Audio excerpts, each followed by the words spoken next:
I do not believe it was my age. I never put myself in that situation.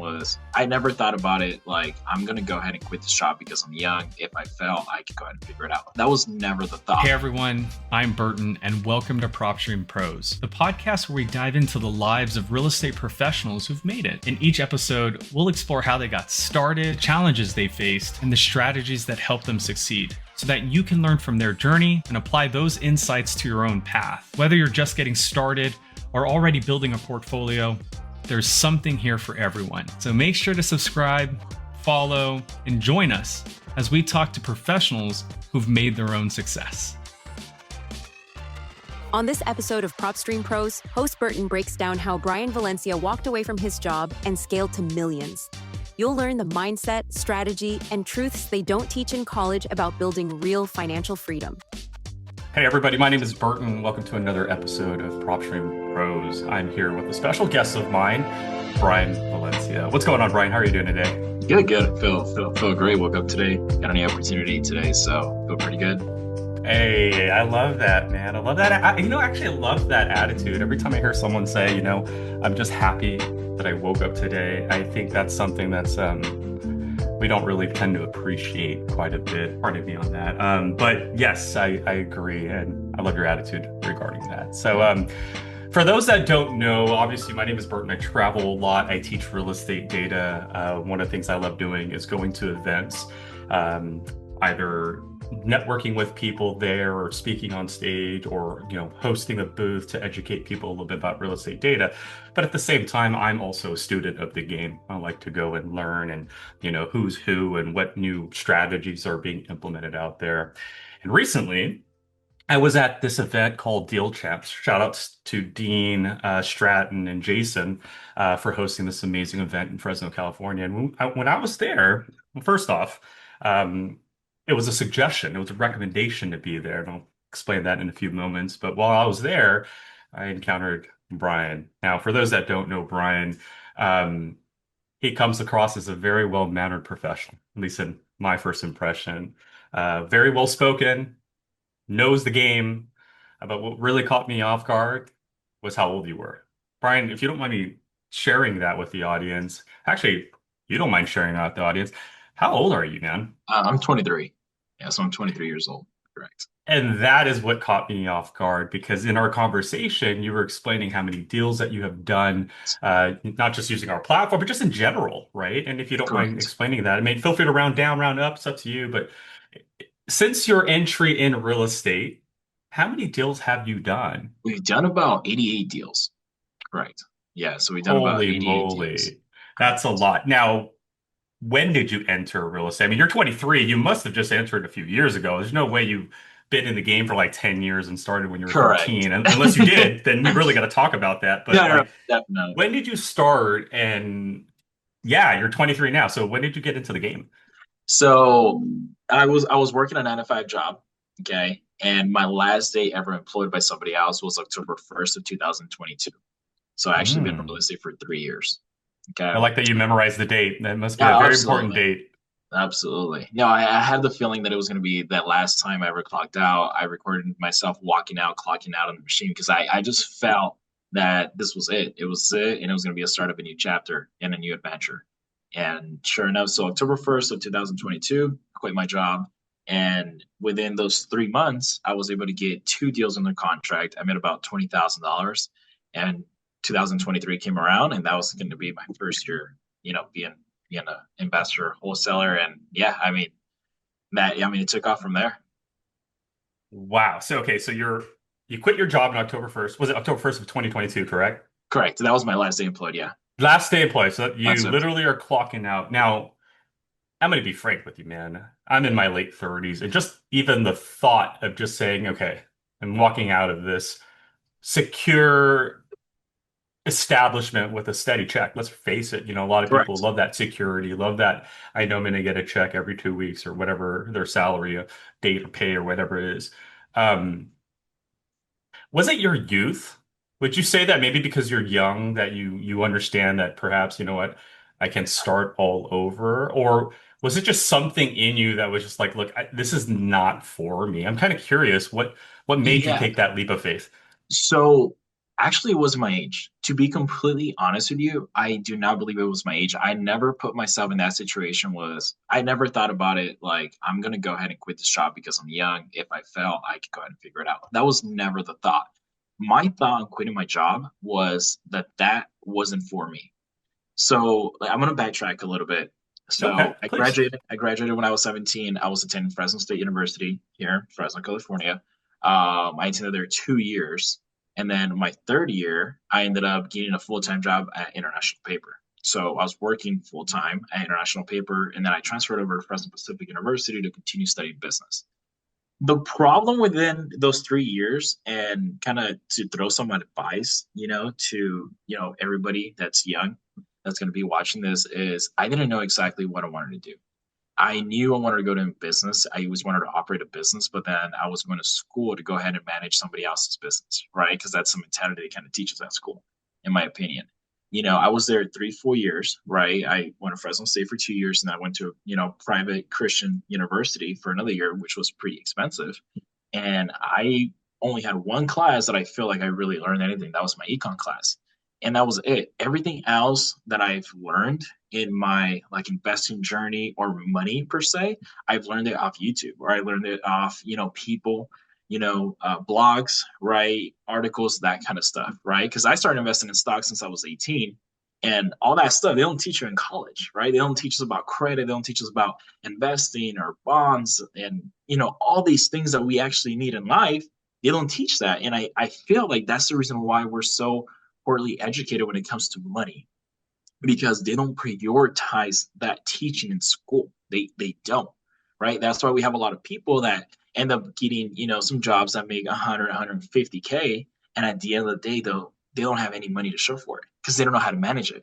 So I believe like managing So money I should could be see like that. a class in itself, managing money. Hey, like keep your, credit cards, they charge this crazy rate. Go ahead and keep that as low as possible. Your credit score is really important if you're trying to get loans for X, Y, and Z. Make sure you keep that really good, right? Save your money, move it here, all that kind of stuff. Like they don't teach us that in school, right? And I Okay, feel wait. like, Before we go any further, yeah, this is just what's interesting. Okay, this is what I mean. Like when I was your age, right, 23, this is not my thought process. Like I'm thinking about what's the next rock show we're gonna go to? When's the next line? Who's on the next lineup? You know what I mean? Stuff like that. At what point did that start becoming interesting to you, right? Like like not too many 23-year-olds are out there talking about credit score and, financial literacy. Let's face it. So when did that start intriguing you, or has that always been a thing? Like, did you always just grow up like, hey, I want to make a lot of money? Like, where did this originate from? Like, where's the root of wanting to know financial literacy? Where does that come from? Where does that originate from, man? my upbringing. So my Really? upbringing has to do with it. I think 100%. I think if I was born into a wealthy family, I wouldn't be this motivated or work this hard to obtain what I have obtained and what I want to continue obtaining. I feel the upbringing and how I was raised really like forced me to think outside the box. And I decided to go ahead and kind of change that. So I'm going to go ahead and share a little bit about my upbringing. So, I was just gonna say, if you don't so yeah, mind, man, because I of think course, this is very important. A lot of yeah, people of out there course, might be either in the same situation or have experienced it, or, yeah, knock on wood, it might be around the corner. Maybe this could teach them a little bit on how to pivot. correct, correct. So I was born in Visalia, California. This is where I grew up. I lived here pretty much my entire life, and my parents, again, they never taught them, right? And they didn't know how to do the whole manage money. They didn't, never had really good jobs, so we were always struggling. So, growing up, when I was, 5, 6, 7, 8, 10, all the way to I was like 12 years old, like we definitely struggled, right? I was the youngest out of four. And I mean, there was very little money. We had a two-bedroom, one bath apartment here in Visalia, here in the north side of Visalia. The reason why I say north side is because that's the bad side of Visalia. And in that little apartment, it would be my mom, my dad, my older sister with her baby, with her husband, and then it would be my other sister, me, obviously, and then my brother, right? So I don't even know where half of us were asleep, right? But we lived there for like 2, 3 years, and then we ended up moving to a different apartment. And by that time, my younger sister had gotten pregnant. So now, my older sister stays in that apartment. Now we move out, and now again we only have two bedrooms. So we had my sister and the baby sleep in one bedroom, my parents in the other one, and me and my brother used to sleep on the floor, right? And we couldn't even open the closet. We couldn't even open the closet to the room because we were, that was our bed right there on the It's floor. that cramped. Yeah. So, but during that time, I was going to work with my dad. He used to clean floors and wash carpets. Okay.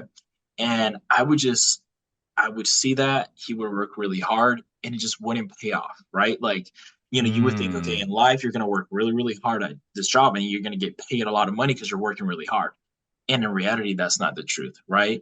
And then I eventually started learning and building the idea that the reason why people make money is of the service they give, right? If you're offering a service that's high value, that's the return you're going to get, right? I mean, I can sit here and I can Ooh. scrape the floors, but I'm only going to get paid $20 an hour. But if I solve a problem like things that we do, we get paid, a couple $1,000s, for just a couple minutes because that's the value that we're bringing. No physical labor, but it's the value that we're bringing to somebody what we get paid for. And that's the reason why people say it's like the bigger the problem you solve, the bigger the check is. And that's so true, right? So Mm. I'm growing up, I'm working. I remember, man, I used to get picked up from elementary school. And I would go after elementary school, I would go to the HARP program, which is an after school program, right? And then I would go work with my dad from like 6 to like 8:30, get home, shower, and then go to school. And like that was my life. I grew up like that, you know. And I would see, again, this is when you start seeing like your friends and other people that, they have nice houses, they have nice cars, they have vacation money, and they're talking about all these things. I couldn't even join sports. I remember I tried to play soccer, but my dad didn't have the time because he was always working. It take me that my mom was working full time. So I kind of built a little bit of resentment to that too. I was like, man, I really Yeah. can't do sports. And so I didn't have experiences that really benefited me growing up when I was Right. young because we didn't have, the money to do so. So during that time, once I started getting into my teen years, I started getting really serious. I started, going on YouTube and, learning, there's this guy, his name's Andre Chick.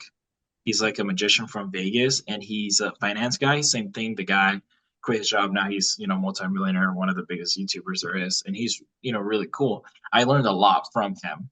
Okay. So then I started getting to, okay, well, there's stocks, right? And then, how does the bank work? And then you start like opening up all these financial like books and how stuff works. And then I think it would be so cool, right? It's like, dude, Amazon stock and like, Facebook stock and like Google stock. And I'm like, well, these companies make all this money and how is it that only the rich people can afford these stocks? And I'm like, when people have money, they can make a lot more money with that money. And I'm like, people that are rich, that's the reason why they stay rich. And people that are broke, that's the reason why they stay broke. Right. So then all these ideas, man, I'm thinking about them. I'm thinking about them. And I'm like just cranking, cranking. And I never forgot. So this is like a turning point in my life. I like never forgot. It hurts me a lot because I remember how I felt, how like little I felt in this moment. So I was like 16. Okay. I go with my mom to Wells Fargo. Okay. And then I asked one of the ladies, I'm like, hey, we want to learn like we want to invest in stock market. Like, can you guys like make us an account? Like, how does it work? I remember I asked my mom, how much do you want to put? She's like, oh, we can put like $500, right? Like that's what we had. She was like, all right, let's try it out.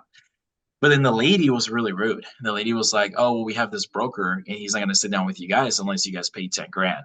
You guys got to start with a minimum of 10 grand." And I was like, "Okay, and that like hit me, and It was we, just the yeah, delivery, right? Because I'm sure she yeah, was yeah. It just was a really just delivery. That was the telling problem. the Like, policy, but like it was just the yes. delivery was just it just didn't resonate with you. It She was was like, almost "Oh, almost like she was judgmental, would you say? yeah, yeah, like, oh, he's not gonna sit down with you guys unless you guys got 10 grand. Like, really straightforward. Like, and you know what's crazy is like she could have like legitimate if she was educated, she could have guided us into one of these brokerages, right? You have TD Ameritrade, you have Fidelity, Mm. right? And these are older names. I'm not mentioning Robinhood or Webull or any of those guys. At that Right, time, right. they were very big. And like she could have guided us there, but she had no intention to really help us. She just shut us down, shut us on the door, and that was it.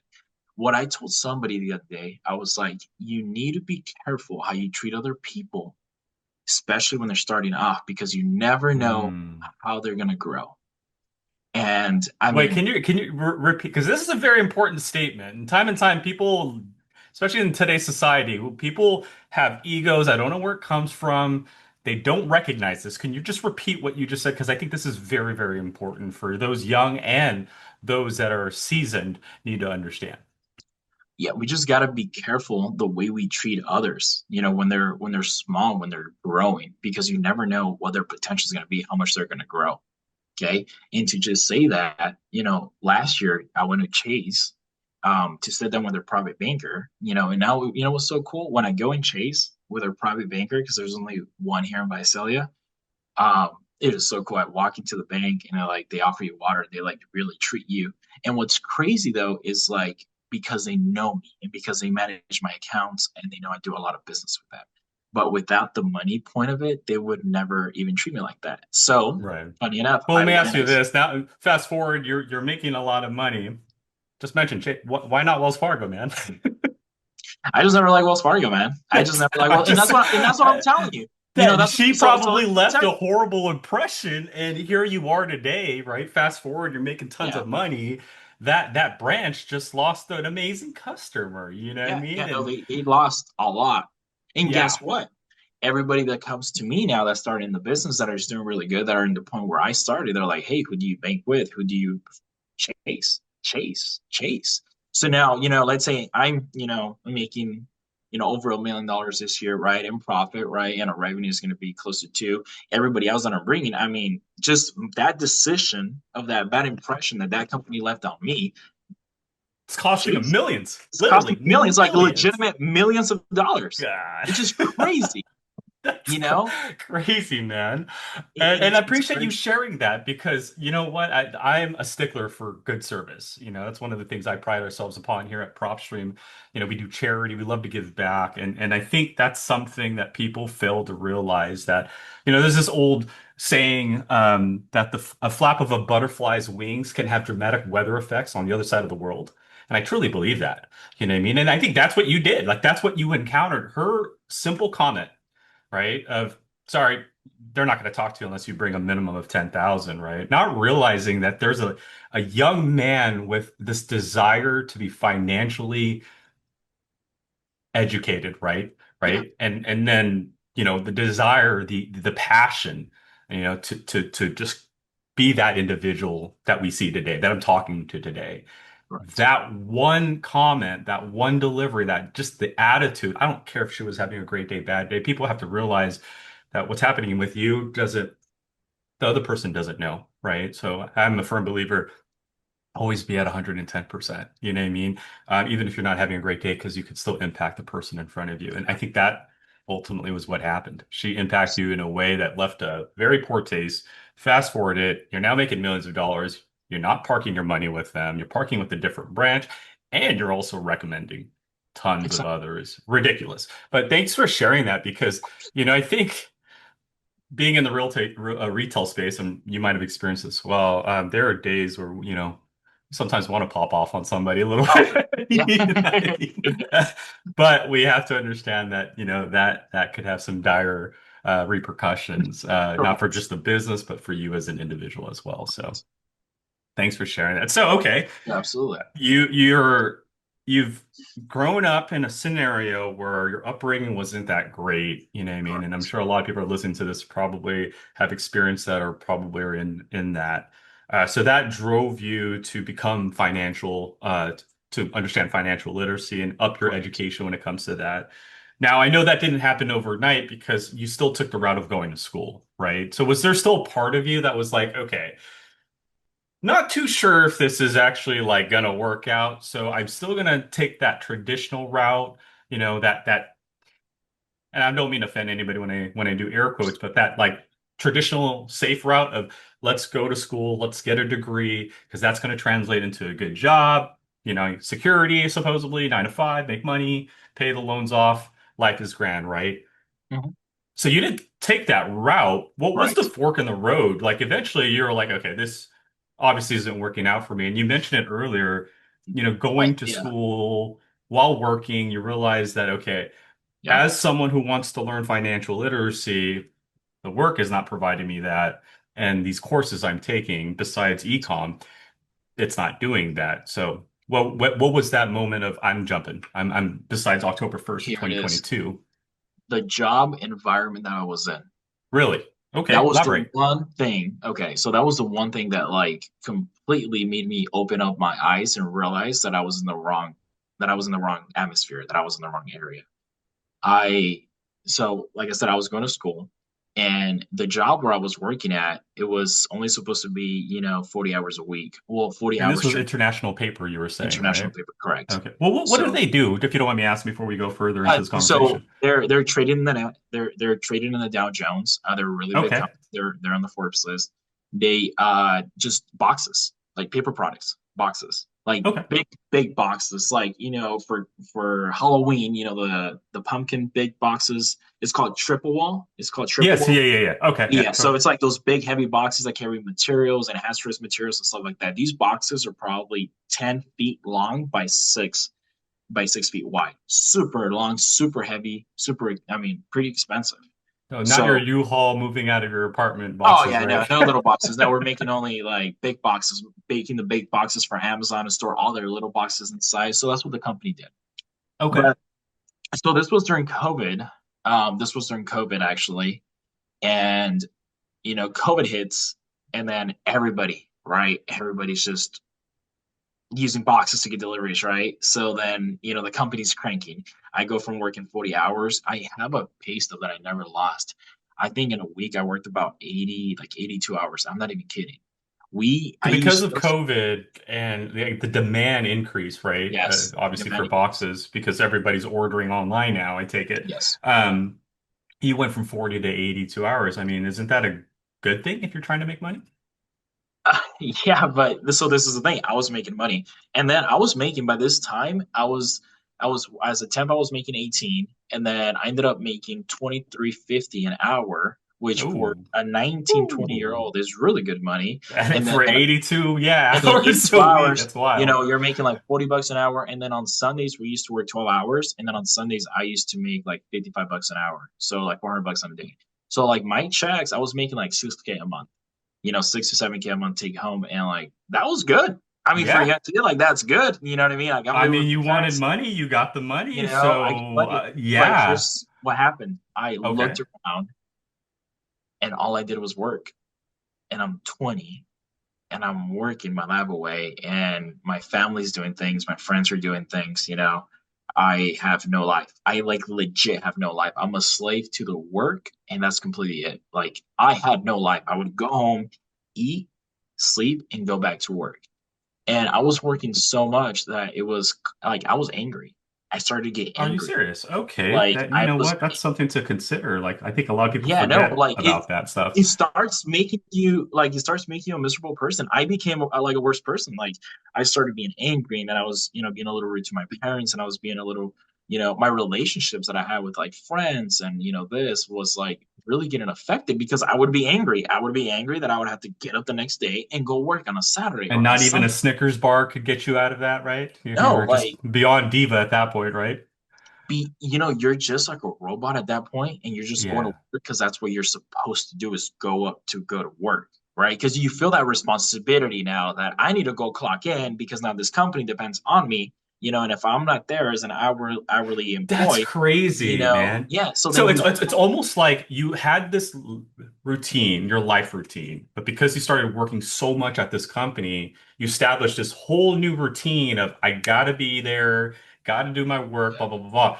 That even your normal life, when that started kind of going into that routine, it was almost like that was pissing you off. Your yeah, normal life getting involved with your work routine was what was upset. It's almost like you just, you know what I mean? Like it flopped. Like you're yeah, trying to better your life, but because you're working so yes, much, you're now like in this yeah, mindset of don't ruin what I have going on here. And even when family members and loved ones are like, hey, let's hang out. It's like, no, I don't want to because you're ruining what I have going on. And yes, yeah, that's crazy. I never really thought of it that way, but too yeah, much no, work equals anger. And yeah, I could see where yeah. that kind of drove you off the edge a little bit. And then another thing that I'm telling you about the atmosphere. So then I started looking around with everybody that I worked there. And then everybody that worked there were substantially older than me. They were, in their like 40s and 50s. And I would ask them, well, how long you guys been here? And they're like, oh, we started when you were your age. And like, I don't know if you ever seen like those social media, like memes and stuff like that. Like Like if you don't wake up, you'll get stuck. And like it hit me so hard because then I would look around and I would know these guys, my coworkers. I would know these guys. And I mean, they were good guys. But then, oh, so and so is getting divorced. So and so is like doing this. So and so is like getting in trouble. So like all their lives were crumbling, including mine. But at this point, though, they got stuck. You know, they got Yeah. stuck and now they're working. They only have one skill for their entire life is working at this machine at International Paper. They're making like 31, $32 an hour and they're content with that because they're making more than anybody else working a minimum wage job. Correct. But physically, they're in horrible shape. Mentally, they're not in good shape. Their family and relationships, like, because, we would talk, we're in really bad shape. And And you I'm like, saw that, all of that. Like you were yeah, just like, I'm reading between the lines, and then though this is great pay, I'm making nearly 7K a month. I'm This going to end up, environment, the you saw you kind of like had like that moment where you stared into a crystal ball and saw your future a little bit, yeah, right? Oh yeah. man, that's kind of eerie. So okay, so that's happening. What's happening at school? Because you're going to school at the same time, right? Like, Yeah, and no, by the way, it's pretty crazy. You're doing 82 hours and then going to school at the same time. Like, yeah. what? So I was going to school, and then this was kind of the plan. There was opportunities there to move to like an office space. So the opportunity was, okay, I'm going to end up getting my degree. So funny, okay, something I got to throw in here that's really important. That's Please, please. like another pivotal moment. My story has pivotal moments, like the reason why I made change. And then something I do want to throw on here for everybody on here is change. It's obviously very difficult, right? Jim Yeah. Rohn says that one of the feelings that forces us to change is the feeling of disgust. That you're so disgusted of being in a situation that you force that change. You're so disgusted of being treated this way. You're so disgusted of your life going this way that you force yourself out of that situation. And I think it's a very powerful feeling. So, I don't want to get off track. So I'm going to school to get the degree because now at this point I'm like, okay, well, this company's good. They can move me salary if I end up getting my degree in another year and a half. I can get my degree. I can get an office space. I can get my coffee every morning. I can make about 85,000 a year, and I'm good. Like Same I don't company, work right? this We're hard. talking about going from whatever you were doing for 82 hours. It looks like Like you're probably physical doing labor to physical work. an Yeah. office job To an with a office. Okay. degree. So that's what I was kind of aiming for. And during that time, there was a position that was open, literally like a month. I want to say a month before I ended up quitting my job. There was there was a position open. There was this other guy, and there was another guy and me. That was it. Okay, and it was a good position. I think it made about 80, like 80, 85K a Uh-huh. year. Okay, and he had a degree. He had his degree from Fresno State already. He was maybe 6 years older than me, so obviously he had more work experience, and he had his degree already. I was still going to finish my degree. I obviously I mean, I was going to school. My grades were good. I mean, I was going to wrap it up. I just wasn't there yet. I interviewed and I didn't get the job, even though everybody else promised that I was going to get the job because I was the person that was more qualified for the job. I didn't get the job, and at that moment, obviously, I felt horrible. You start asking yourself, okay, well, am I worthy? Like, Yeah. Does man, this company this is a value me and shot. stuff like that? You start Right. thinking all these negative thoughts, and then obviously after I thought about it, after I go on to do my real estate business and stuff, I'm like, man, if I would have gotten that job, I would have probably not quit. I would have probably not attended that real estate meetup, and I would have never done any of the stuff that I've done. And I would be there making $85,000 a year, right? And we wouldn't be having this conversation And right we now. wouldn't be having this conversation. And That's then crazy.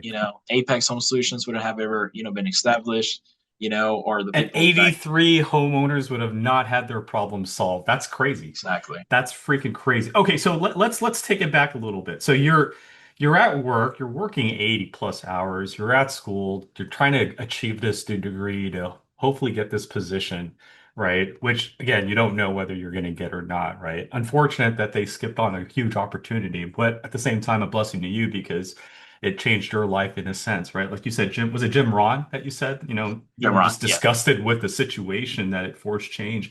Again, was it Jim Ron? And what did you recall what the book was? Because I'm sure people are going to probably be asking this. So it was on YouTube. So if you look up YouTube, Jim Jim Rohn, Ron. he has a couple books. He's an amazing speaker. He's a business philosopher. You have to listen to him. He just He's amazing. YouTube, let's just put it on the card, listen to him. Shout outs to Jim Ron. You know, one of these days we're probably going to need to reach out to him and get him and you together. I mean, like, hey, Jim, you changed this man's life, man. Let's see if we can work together. You know, maybe do something together, collaborate you two together. But that's awesome. So, okay, so full time 82 hours. You're seeing this vision, right? You looked Correct. into the crystal ball. You're like, okay, things are kind of not great foreshadowing wise, Correct. right? You're at school, you're realizing school's not offering me what I want, which is financial literacy, besides Correct. econ. You mentioned the real estate meetup. Yes. How did you hear about it? Why did you want to hear about it? I guess let's put ourselves there because it's not like something like, oh, it just appeared out of nowhere, right? Like this real estate fairy showed up and said, hey, go, right? Like you had, I would say, when it comes to real estate, two things in my mind. For those that are watching, and you might be, guilty of this. I was guilty of this. One of the biggest misconceptions that I think is that when you try to understand real estate, a lot of people think that you have to take some sort of course or even sometimes get a license. I see this quite often where people are like, "Oh, maybe I should go to school to learn real estate, or maybe I should go and study to get my real estate license," right? And I was one of those. I went to community college for it. I even almost took my real estate license. But then I realized I was like, wait, hold on, time out here. There's a lot of strategies out there when it comes to real estate. And I was one of the many that probably thought the only way to ever deal with the property, buy a property, sell a property, anything with the property has to be done through a real estate agent. And I realized along the way that that is not true. Okay, so with that said, knowing that there's multiple strategies out there, what made you research real estate, and how did you find out about this event? And then what was the reason you even went to that event? So three questions. What made you decide real estate? Yeah. How did you hear about this event? Yeah. And what was your reason to push yourself to go to that event? Perfect. So during this time that in my mind, I'm getting mentally tired and my mind is going, right? I'm like, okay, well, I need to Okay. make a change here in my life.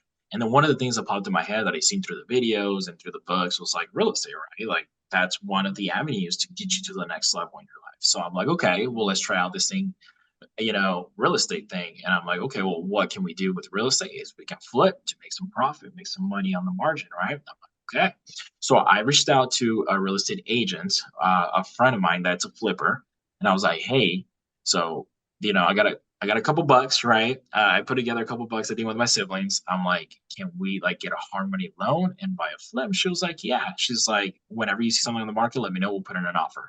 Again, this is when COVID was happening. So whatever offer we were submitting, if we were 10K above asking, someone would go fill it. I think the one 20K, yeah. we lost, no, the one we lost was like 60K over asking. It was no 50K Really? over Yeah, that was a asking. huge, there was bidding wars like No, happening. like People were crazy. paying way over asking prices, Like the which house is worth 320 and it's like 65,000 and people are paying 260. I'm like, dude, it doesn't make any financial sense.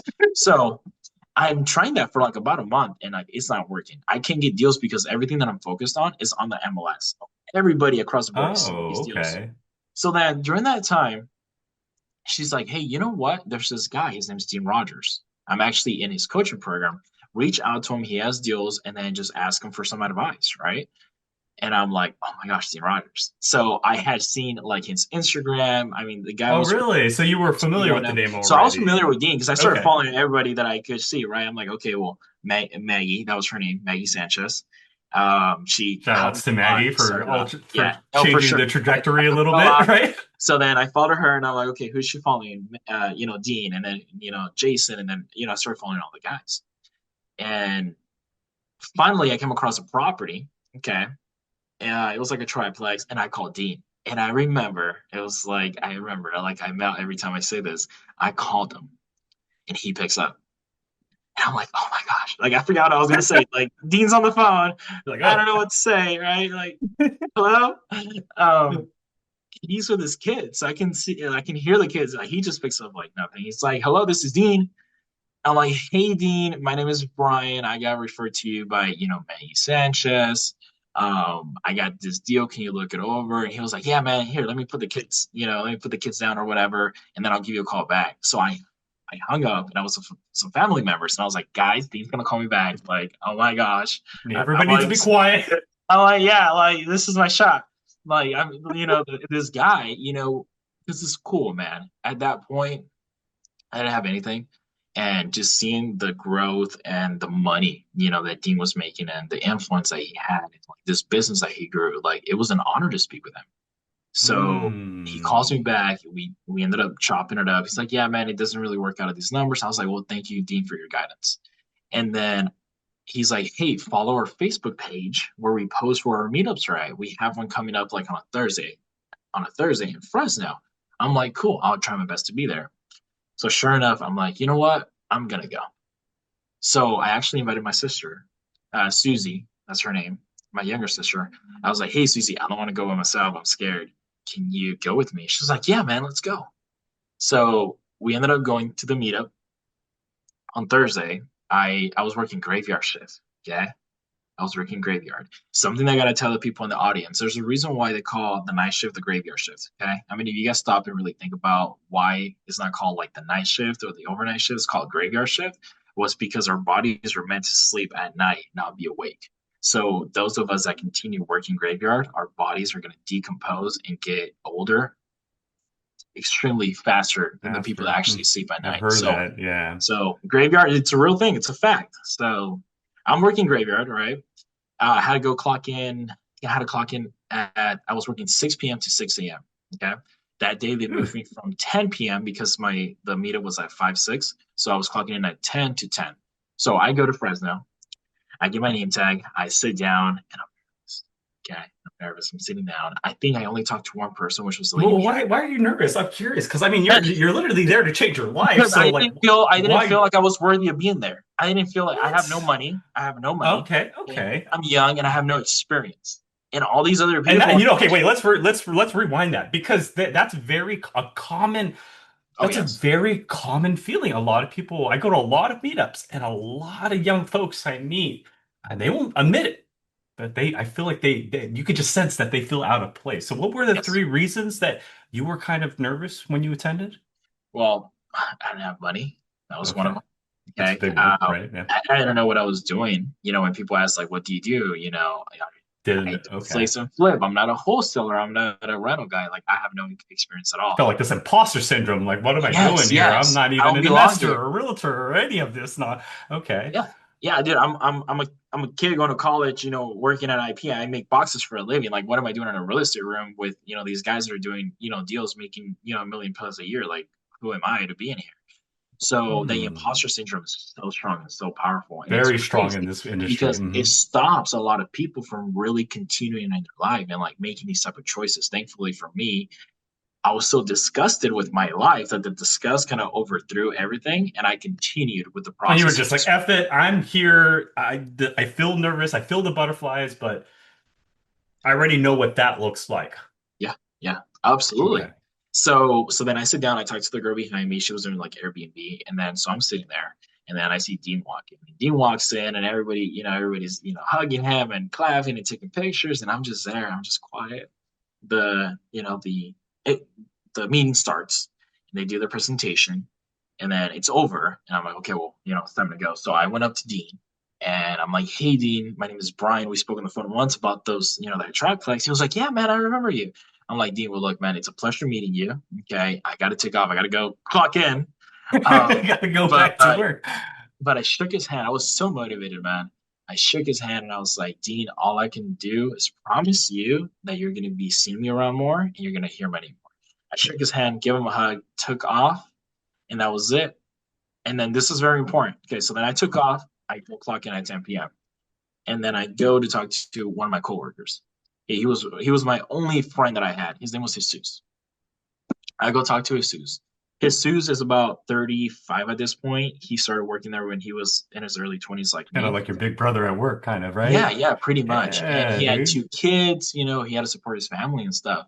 So then I'm like, hey, Jesus, dude, I went to this real estate thing and dude, I want to do it. Like, I want to wholesale, I want to flip, even though I don't know what I'm doing, but I want to do it. Like, I really want to do it. He's like, do it. And I'm like, what about my bills? Like, I'm scared, right? Like, I got bills, I got car payment, right? I got electricity. My mom's gonna kick What me out the about my? house. Hey, that's a big question that a lot of people will stop their Yeah, entire like. Should I explore this route? What yeah, about man. my bills? So it's like, it's like, well, what's going to happen? I have no money coming in. How am I going to try something that I have no idea? My family has no background, right? I'm like, dude, if I don't make it, my family does not have the means to support me. So, like, if I don't make it, I mean, dude, You're it's the gonna, black sheep of the family. Now they're like, what are you doing? yeah, Like, yeah, yeah, you exactly. had a great job and you just, Yeah, oh yeah, I, you could I, have I was been making you could have more gone from money. hero to zero in a I was second, making bro. more money, than my two of my three out of yeah, because my sister was a therapist, so she was making about 120,000 a year. So Well, let she me was ask you kind of the this one who was because making the you know most. what?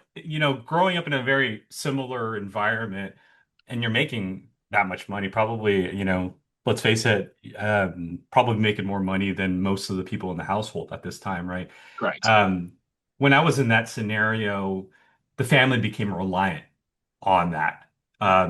So most of my paycheck was going to rent, to groceries and whatnot. And that kind of, for a lack of a better word, kind of put an anchor on Mhm. my decision making a little bit, on pivoting, right? So was that part of, did you feel that a little bit when you were like, what about my bills? I know you're not that word my. I know you're using the word my. What about my bills? But is my really what about the family's bills? Like, because you probably are thinking like, if I make this decision and it doesn't work out, like that could dramatically impact the whole household. Am I correct in Yeah. saying that? Yeah, no, 100%, because that Okay. means, that whatever I was able to provide before, I'm not. That's going to put that stress on my parents, right? And at that Right, point, it's just my right. mom and dad and me. Everybody was out the house already. Um, Thankfully, my parents, bought their house at a good time, and their mortgage was really low, so Okay. their mortgage was $712, which is amazing, So, right? so, so you, Jesus is educated, oh, motivating you. Jesus, he's like, Jesus. yo, So he tells me, dude, go quit your do job. it.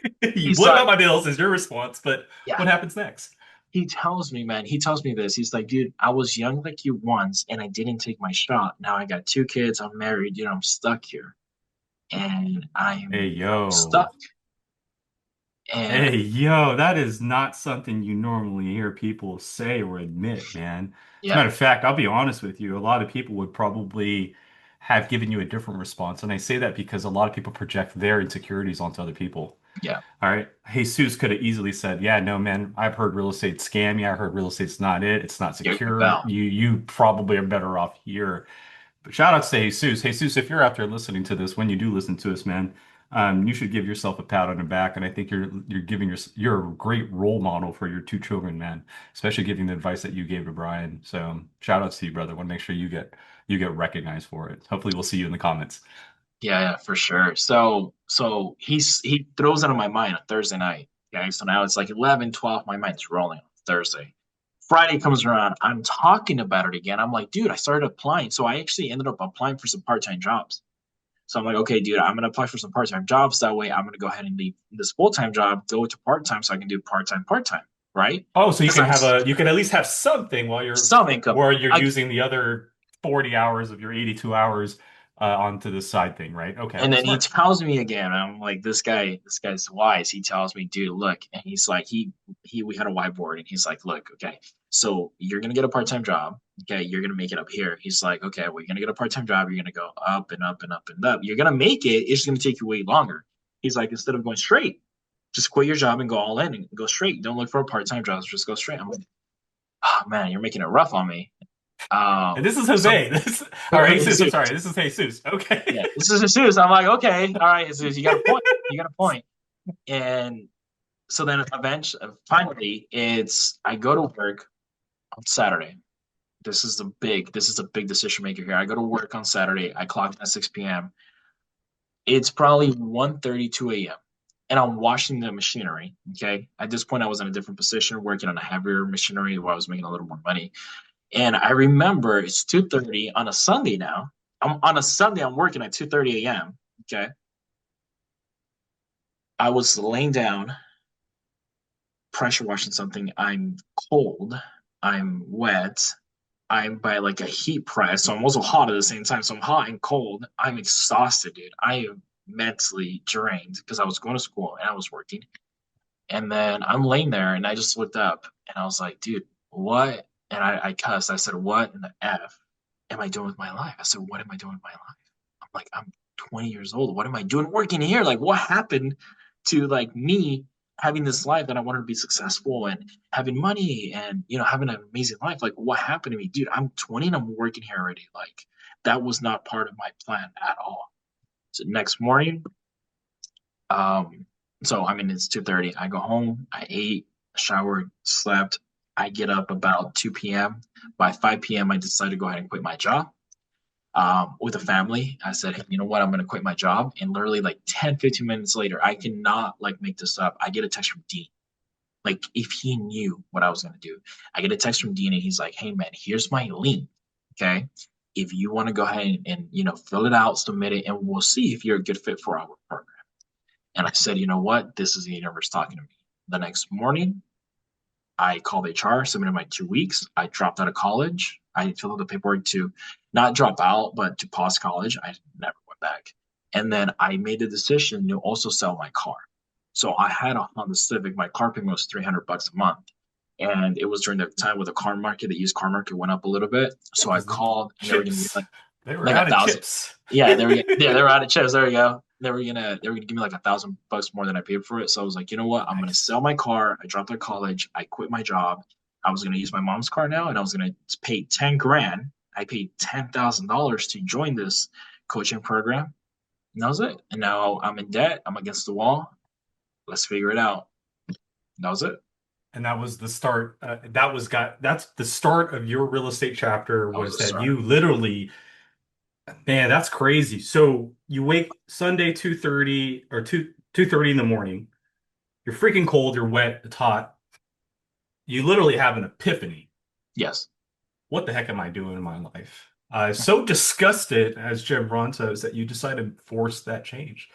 Yeah. And that was that you literally made that decision to put in your 2 weeks. And it just so happens, crazy, like you said, the universe speaks to you. Crazy that when you literally had that much disgust in you, that universe just answered and Dean texted you with that link. Yeah. And you felt so really disgusted, inspired that you're like, look, this isn't something that's free. This is something I have to invest into, right? And you're all about investing. Yeah. So, amazing. That's amazing, right? You had that feeling to invest in here, and fast forward, here we are today. All right, so you've now part of Dean's program. You're learning real estate, all right? Yes. Learning is one thing, Yeah. implementing is another thing. Yes. And I see Yes, people sir. get stuck with this, right? There's a word for it. It's called analysis paralysis, Yes. right? So you invested $10,000, which is not easy, especially at your age, right? That's a lot. That's like $1 million to someone in their Oh yeah, 100%. right. And God, that could have gone sour. I've seen a Oh lot of yes. people drop money on a lot of things, and I see the good and bad sides of things. So you're learning a lot. Tell me the story of like your first true deal, right? Because you got to recoup that $10,000. So you've Right. learned. How long did it take you from learning to finally taking action?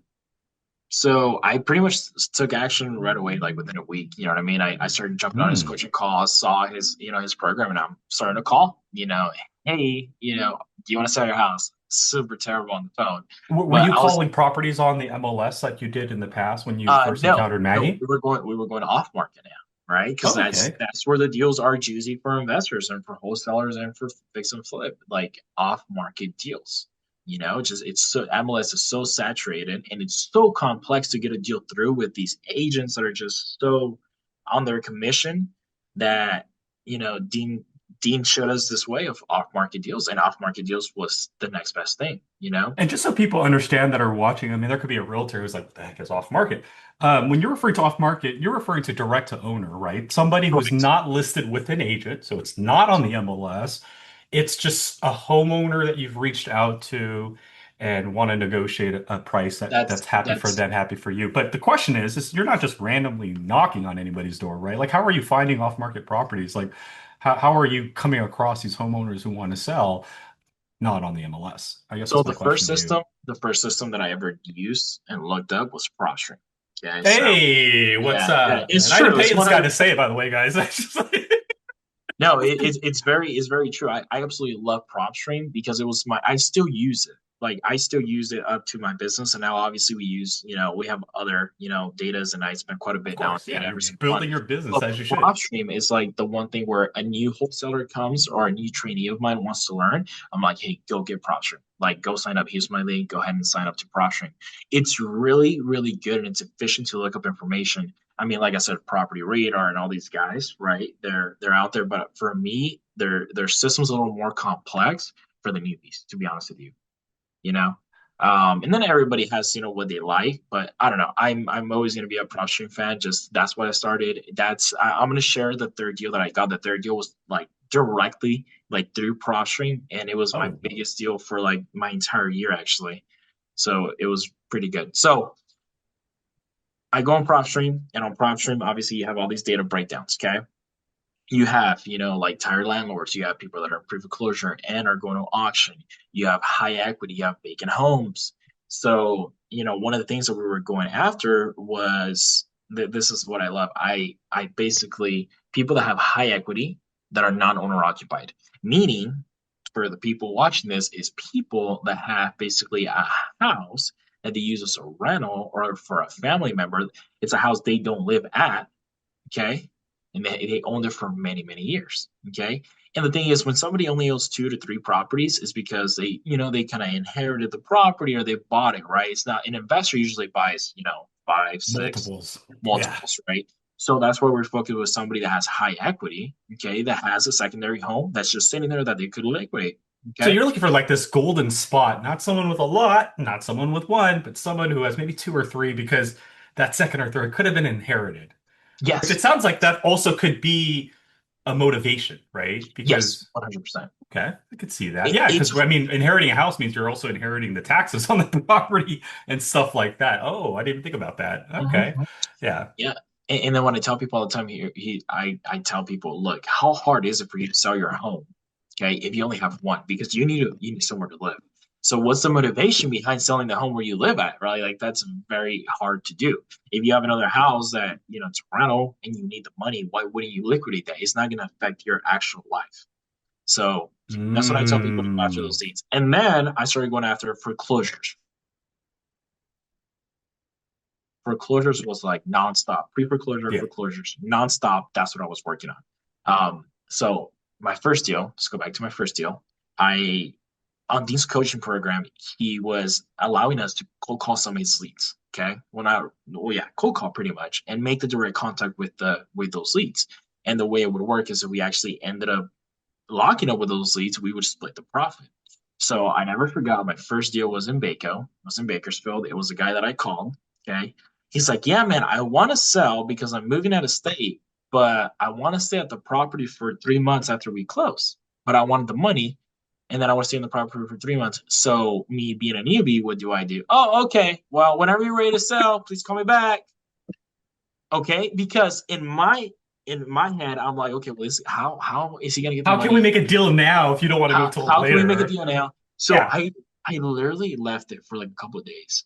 Like a couple of days went by, and this guy's like, I want to sell, but you got to figure out my problem, right? There it is. There You it got to figure out is. my problem, because I don't have money to move, and I need 3 months to stay in the home so I can move out my stuff, and I'm not getting kicked out, but I do want to sell.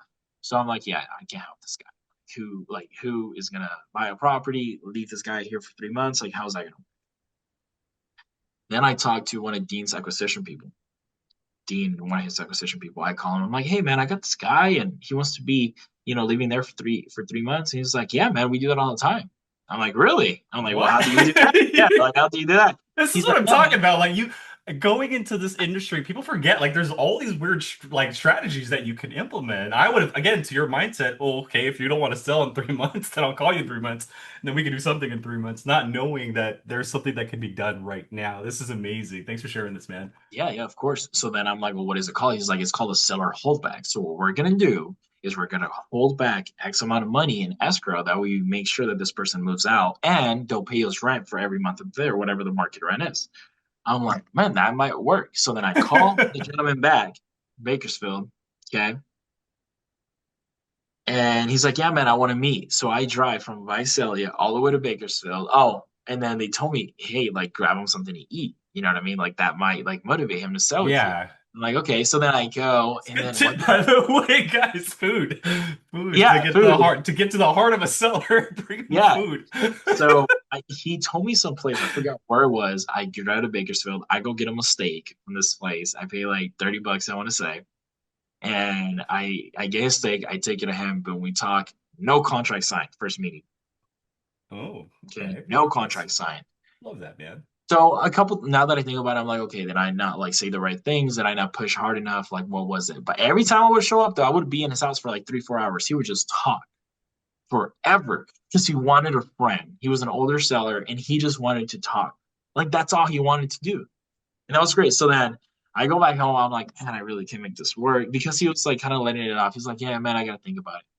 Second time, boom, show up. I walk out without the contract signed. I'm like, man, what am I doing wrong? And Dean's like, dude, just be persistent. He's gonna sell you the property. It's just taking him a little while. He keeps telling you Right, it's taking him a little right. while. It's a big decision. Third time, I called him, hey man, this is the game plan. I'm good to move forward with if you're good to go. He's like, show up today and I'm gonna sign the contract. And I'm like, he's like, bring me another steak. I'm like, all right, say no more. So here we He go for the said, third "Bring time. me another steak." The third time, Yo, I show third up. time's the charm, man.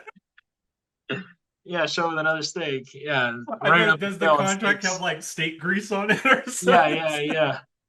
It's like an A1 steak sauce stain right on it, And right? you know what would be funny is that Yo. every time I would take him steak, he would like sit down, talk to me, and eat it right in front of me. Like that's what he would do. He would eat in front of me. And I'm like, okay. So the third time I get the food, I show it to his house, and I'm knocking. He's not opening the door. I drove all What? the way. I'm like an hour and a half drive to come all the way over here. With the It's like, steak in my hand. dude, I'm like, I need to close the deal. Like, I got to pay my credit card for the money for the coaching program. This is already November 20th. So I've been about 2 months without a job. Two I'm like, months, yeah, right? Yeah, dude, October 1st. I'm stressing. I'm stressing. Knocking, knocking, knocking. I call Dean's acquisition guy.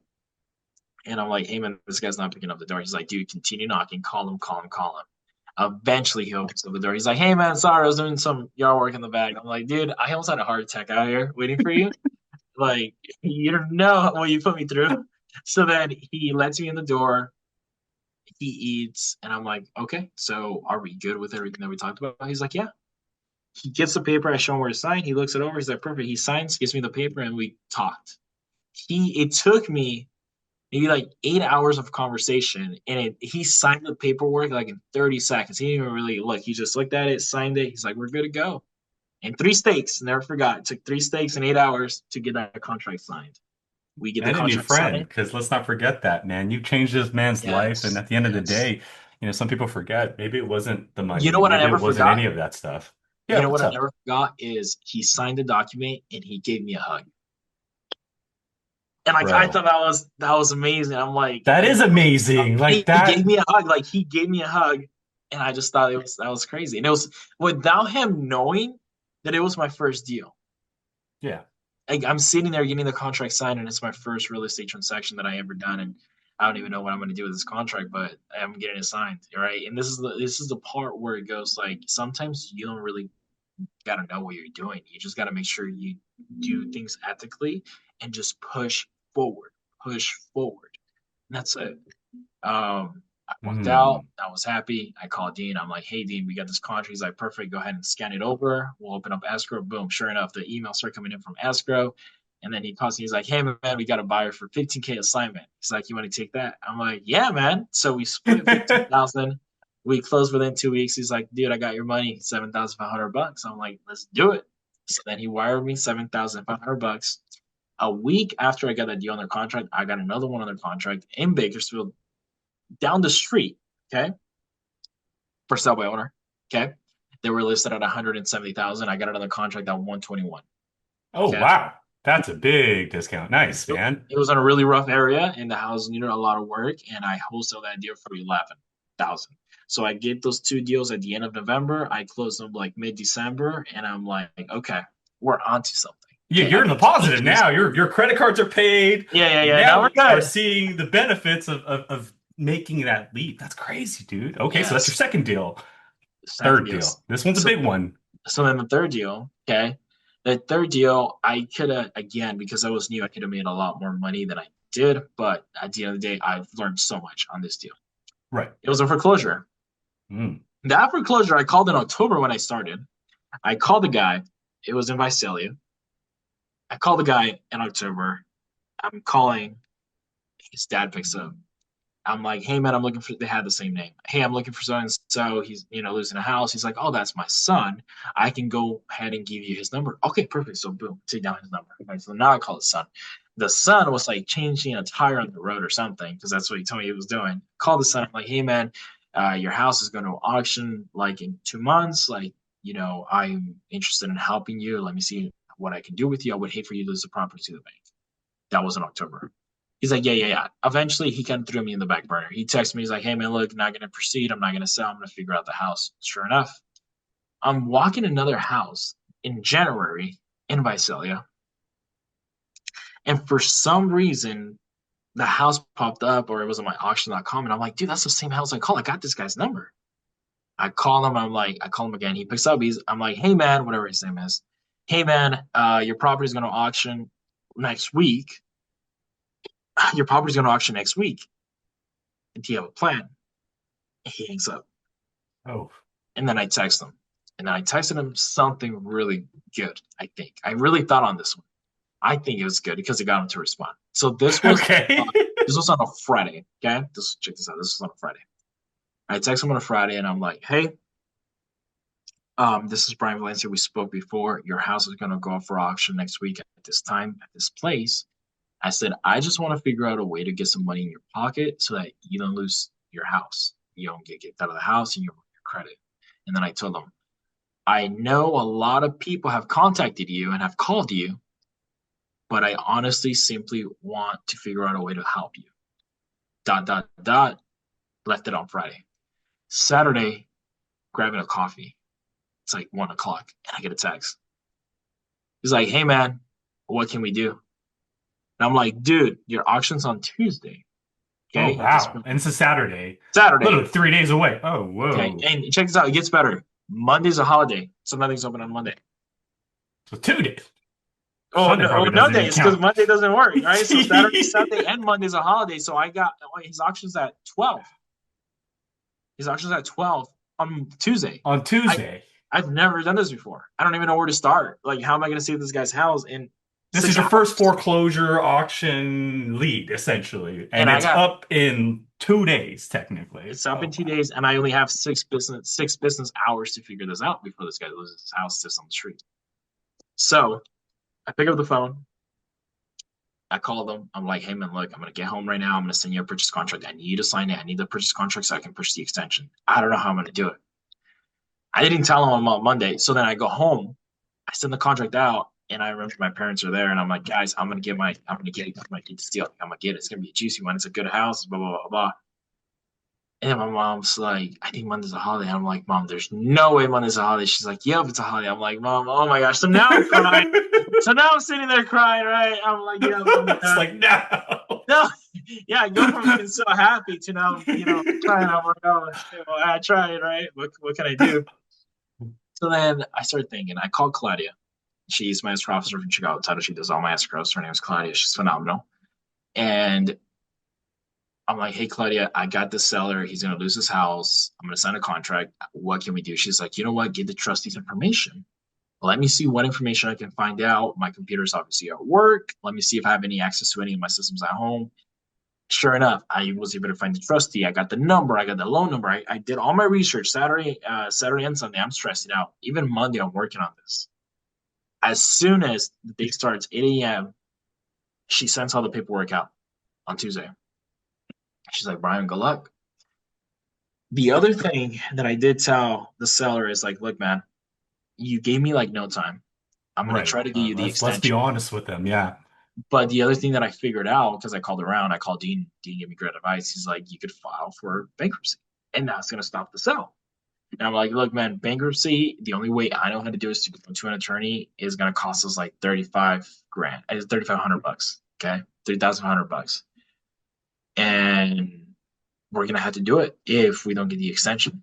I'll pay for it, I said. So I told him, look, so on Monday I called him. It was 9 a.m. I'm like, look, man, where you at? He's like, oh, I'm like in Exeter or whatever, pretty close to Visalia. I'm like, okay, man, look, I called some offices around. These are the people that will go ahead and take us. I will go ahead and pay for it. But if we don't get the extension by like 11:30 a.m., we're gonna go file for bankruptcy. He's like, yeah, man, call me. I said, okay. I'm checking with Claudia, dude. I'm sitting there on the couch. I can't even eat. I'm nervous. This is Monday, right? It's Tuesday. Tuesday. Monday was Tuesday. a Okay, holiday. so Tuesdays are So restarted. Okay. yeah, yeah. So Monday there was no. So it's Tuesday. And so Tuesday during the morning, Maggie's doing everything on the back end trying to get that extension so you don't have Claudia. to file that bankruptcy, Correct. right? Claudia, Claudia's I'm doing. sorry. Claudia's doing all of that. Yes. Okay. So So she's working on that. She's on the phone with the bank. She's working on it. I'm like, Claudia, what do you need me to do? She's like, Brian, you sent me everything. Like, now we just gotta wait and cross our fingers. So I'm like, oh my gosh. So I'm sitting there. I'm sitting there, nervous. Waiting. 11 comes around, nothing. I call him, hey man, meet me at the place. So he shows up, and I'm there in the back, out in the back of the little lawyer's office. I'm talking to him. I'm like, we got 45 more minutes.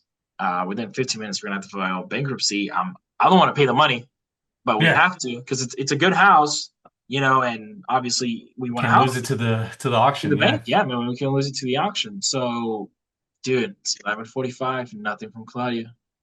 So we start walking inside to take a picture. They're scanning his ID, and they're telling me, "Hey, you need to pay cash." And I'm like, "Dude, let me like file it, and I go give you guys the cash." Like I didn't Yeah. bring the cash. I have like credit card where you take credit card or like whatever. They're like, "Oh, Yeah, your debit card. Like that's yeah, how we yeah, can play. yeah, yeah." Like no, like no, bring cash. I'm like, "Okay, well, look, I'm gonna run to the bank, but you gotta file it right now. The auction's at 12." I'm like freaking out, telling them, and they're like moving like turtles. Okay, there's a reason why. It's like 11:55, like 5 minutes, and they're like, okay, they're working on it, and I'm sitting there. And at this point, I kind of gave up because I didn't have enough time to go, and they really didn't want to proceed with the paperwork. But they were Yeah. kind of starting to move around and work on it. And then I got a call. She's like, Brian, guess what? We got it. Hey. I'm like, what do you mean we got it? She's like, yeah, we got the extension. I'm like, oh my Just snatch the paper from the lawyer. god. I told the seller, dude, we got the extension, dude. We saved your house. Like, now you're not homeless. Like, dude, we saved your house. And in the end, the lawyers were not happy at all. I bet, bro. I bet They were the not lawyer's happy at like all. scanning the paperwork and he hears each. Whoa. Yeah, dude, they were not happy at all. They called me back, man. They're like, hey, we just like did not want to see you again in our office. And I'm like, okay, Yeah, don't ever come back. Yeah, just check no, this hey, out. they lost money, but hey, you know what? At the end of the day, I get it's a business. They lost a customer, but let's face the reality. You saved the You homeowner's house, you right? know what's crazy? It's again, we talk about treatment, right? Okay. Yeah. We talk about treatment. I called them back. They hadn't told me anything. I called them back and I'm like, hey, look, I was there. Thankfully I was able to save, this guy's house, right? Like there's no need for bankruptcy. Like I'm sorry for wasting you guys' time. I want to meet with you guys as attorney. I'll pay for whatever. He's 80, 120 like per hour. I'll pay him. I want to build a relationship with him. I told them. They call me back and they're like, hey, we don't want to see you. We don't want to make the time to see you. Okay. Again, this was when I was very green. I was starting off. At this point, we do so many probate deals, and we have I mean, today, I paid an attorney I like mean, you're doing 80 show, deals. I to mean, show done up. collected. Yeah. So I'm making now these other attorneys that are helping me. I'm making that money, right? Because now I really do need them. And again, these guys wanted to close their door, which is okay. They can close the door on me. That's completely okay. But that's another person that closes their door just because something didn't go. Even though I did call and I'm like, I'll pay for your time. Like I want to build a relationship with you guys. But again, they probably saw that I was young and I don't know. They didn't see the possibility, right? Again, So that goes back to the Wells Fargo scenario you shared with us correct. earlier. Correct. Crazy. So now we saved this guy's house and I'm trying to figure I want to flip it, but again, I have no experience. I don't have that much money. I'm still kind of recuperating. I'm like, what can I do? What can I do? For some reason, my buyer's list wasn't really good either during that time. And I don't know what it was, but people were very like worried of the house. Like buyers weren't really good at picking it up. So I remember I got it on the contract at like 198. Okay, the seller was gonna walk away with money. We paid off one of their cars, had like a $15,000 lien. So we paid it through escrow. So they got the title to their Jeep and they got money to walk away and they stayed at the property for 30 days. I wholesaled the deal for 2020 223,000. I made So you got 25. for 190, 223. Okay. Yeah, 198. Yeah, so I made 25K. Boom, close the deal. They flipped the house for 350. They sold that Oh, house for God. 350. Okay. How much did they put? Do you recall how much they put into it? Dude, it didn't need much. I think they put like 60K into it. You're probably like, They made yeah. a killing, bro. They made a killing. And that's when my eyes open where I'm like, dude, there's something wrong here. Why did I mess up? Yeah. Now I have a really good buyers list. That house, I could have wholesaled it at 250 all day. That house, I wouldn't have even wholesaled. I would have just, So what you learned on your third deal was obviously a lot from the relationships to the attorneys to the foreclosure, getting more time and all the intricacies behind that. But at the end of the day, what you really learn is a buyer's list, having a really good buyers buyer's list. list. Yeah. That's so how much money did you said you would have lost? So because you got it for 190, you sold it for 223, but you're saying you could have probably sold it for 270? No, I would have, nowadays, I would have probably flipped it and I should have flipped it. I was just scared, but I could have probably wholesaled it for like 245. So I think I left a good 20K on the table. 20K on that. So you could have had a 40. Easily, Dang, that's easily crazy. But now, I 20K. mean, now that you've learned, now it's like I mean, you've now become a Swiss Army knife in a sense, right? Because now you can Oh do flips yeah. and flipping, you can do lease options and seller carrybacks Now, and all now, this stuff. Yeah. now that's the thing. That's the beauty of it, right? When you start your business and you start building your capital, it's like now I don't gotta worry or check on anybody. I can make the trigger like, hey, we need to close like next week. You need to wire 250K. Like, yeah, say no more, dude. You are the guy that says, yeah, let's Yeah, I'll go be ahead there and tomorrow. do Like it. I'm managing my money. It's my money. Like I don't gotta check on any hard money lender and a private money lender. Like I got that cash, no problem. Now I have full control of my business, and that's what's pretty cool that I can make the decisions with confidence because I mean I don't gotta check with anybody else, just myself. So Brother, I'm so happy I got to talk to you today because this is amazing. I mean, we literally went through your journey, right? And there's someone out there that's probably has gone through it and they're smiling because they're like, hey, someone else made it out just like I did. There's someone going through it right now, and this conversation that we've had probably will hopefully inspire them to make that change, right? Maybe they are going through that disgusted moment, or that disgusting phase in their life that's gonna force that change. And then, hey, there's probably someone in your situation right now, that young version of you who's just, thinking there's no change possible, all right, that their life can't get any better, but that's not true. So I know we've talked for quite a bit, and I do want to kind of wrap this up. I don't want to take too much of your time. I want to respect that. So I just have a few questions for you, all yes. right? And this is hopefully going to be more for the audience. Um, any big mistakes that you've made along the way that you think someone out there should know? That way they don't make those mistakes, right? Now it could be, again, you mentioned the buyers list perhaps. What would be that one thing that you would love to teach everyone that could apply at any chapter in their real estate journey? The people who you choose to be around in your business, and I'm talking Mm, good and bad. Okay. Um, there's some people so there in life, okay, there's givers and there's takers, okay, and when you sit down in front of somebody you can kind of sense how what they are, okay. I've sat down with people that just ask me questions though, but for me I just feel like it's like in a malicious way to just take whatever value I have, but not in a positive way. Does that make sense? Like they just want to take yeah. away to go ahead It's almost and like like they're draining your life energy yes, in a yes, there sense, we go. right? Yeah. Yeah. And then you have people that are, generally like excited and happy and learning. It's like, hey, like, how did he do this? Right. Like, those are the questions. Yeah, man. Like, this, and those are the people that I want to guide. My biggest thing, man, is I want to help and guide people because I was able to do it. I need people to understand, especially young men. And I tell this like to the younger guys that are, in their 20s and 30s. Like, it's just you have so much potential and power. Like you are a male, okay? You are a male that has full capacity of your life. You can do anything you want and get self-educated, not only when it comes to money, but self-educated in life. Like learn how to be like, an alpha. Like at the end of the day, like be how to Yeah. be like a very dominant male. Like run your life. Like run your life. Don't let other people, other men, run your life. That's kind of the take. But back to the advice, just make sure you include people that are going to be a positive impact in your business. Get around people. When I was starting off, the thing I should have continued doing more, which I did, and it benefited me a lot, but I should have done more, was get around people that genuinely wanted to help me see my growth and learn. Mm. learn as much from those people. Like you need, if you're a newbie, you need to get someone that's doing deals. You need to get someone that's doing fix and flips. Figure out how to add value and like learn, because there's nothing better than really learning from somebody that's down to earth, that's with you, instead of over like a webcam or that kind of sense. And then again, people that use sense that are just there to go ahead and kind of drain energy from you and take from you, those people you got to get them out as soon as possible. That's why a Love lot of business that. partnerships like fell, right? It's like, oh, it didn't work out with so and so because all like this stole money or this didn't happen or it didn't work out.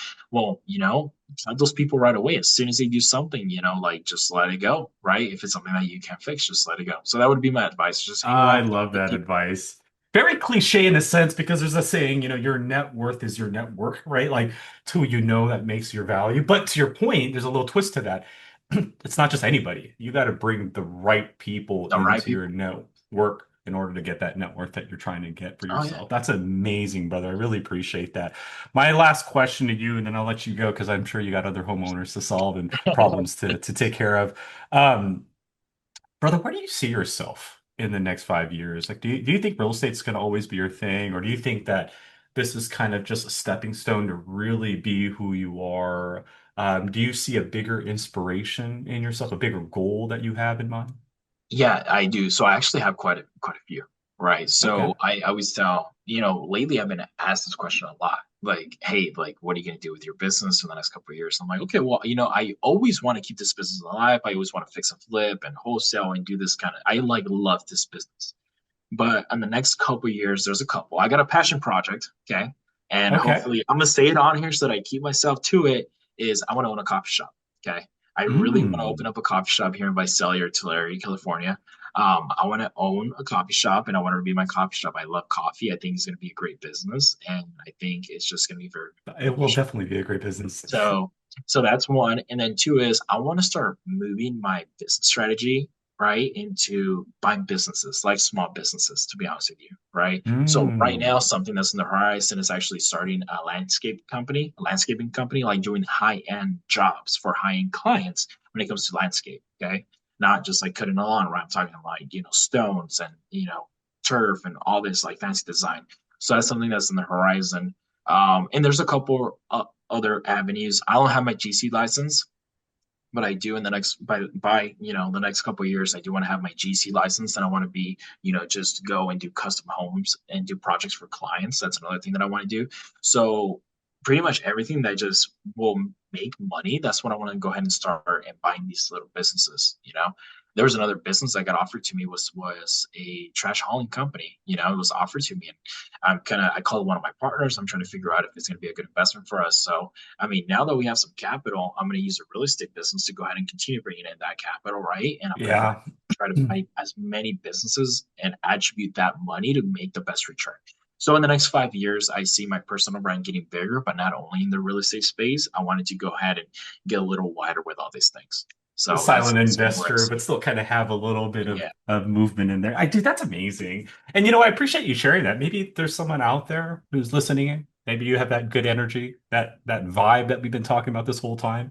Maybe you can provide some support to our good man here, Brian. But Brian, brother, I can't tell you enough how much this meant to me. Thank you so much. absolutely. This not only meant a lot to me, but I'm sure someone out there I was watching this, it resonated with them. Maybe it inspired them. I look forward to catching up with you in a few months, Absolutely. just kind of check up and see how things are going, maybe hold you accountable and make sure that you're doing your landscaping thing Yeah. and buying up those businesses and whatnot. But Yes, sir. amazing, man. Thank you so much. Look forward to our next session. But until next time, thank you everyone for tuning in. My name is Burton, and hope you join us for our next episode of PropStream Pros. Until next time, take care. Thanks for tuning into the PropStream Pros podcast. Subscribe for weekly insights and real strategies to help you close more deals. See you next time.